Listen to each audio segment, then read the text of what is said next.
आप सबको बड़ी इंतजार थी कि प्रपोजल आई है, उसके ऊपर क्या किया है। दोनों फोरमों की अब चर्चा होने के बाद ये फैसला लिया गया है, जो सरकार ने प्रपोजल दिया है उस प्रपोजल की अगर उसे नाप तोल किया जाए तो उसमें कुछ नजर नहीं आ रहा। 2-3 फसलों का बिकने की व्यवस्था बनाए और बाकी किसानों को ऐसे छोड़ दिया जाए, ये हमें उचित नहीं लग रहा। देश का किसान इसी तरह लूटता जा रहे, तो वो हमें स्वीकार नहीं। आप सबको बड़ी इंतजार थी कि प्रपोजल आई है, उसके ऊपर क्या किया है, क्या उसके बारे में कुछ तरह के विचार चल रहे थे। कोई कुछ बोल रहा था, कोई कुछ बोल रहा था, लेकिन ये दोनों फोरमों की अब चर्चा होने के बाद ये फैसला लिया गया है कि जो सरकार ने प्रपोजल दिया है उस प्रपोजल की अगर उसे नाप तोल किया जाए तो उसमें कुछ नजर नहीं आ रहा। अगर इसको ध्यान से देखेंगे तो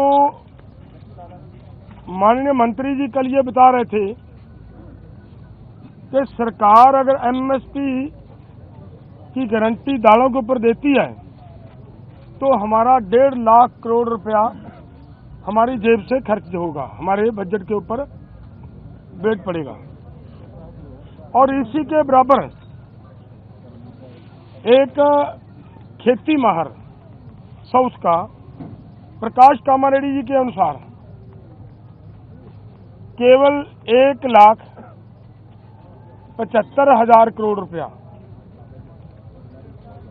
अगर सभी फसलों के ऊपर एमएसपी दी जाती है तो 1,75,000 करोड़ रुपए के अंदर वो काम चल सकता है।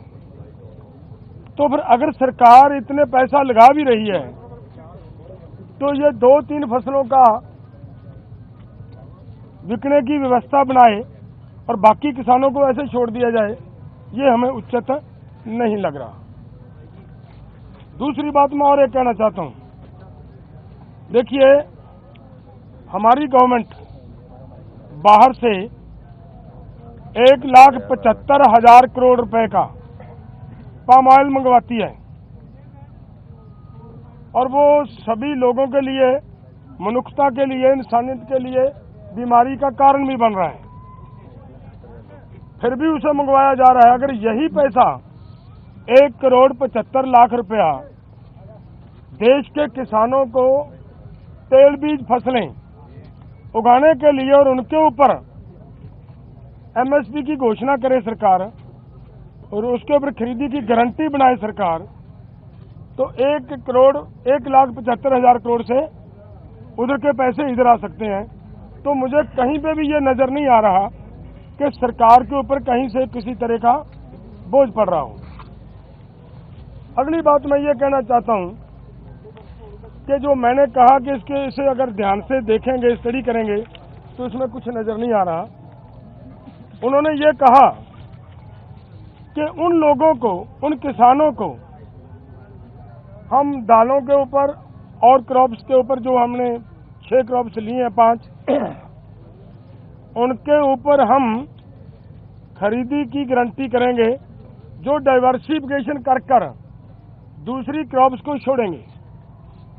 और मेरा इसमें कहने का मतलब है ये उन्हीं को देंगे जिन्होंने धान को छोड़कर मूंग को लगाया होगा।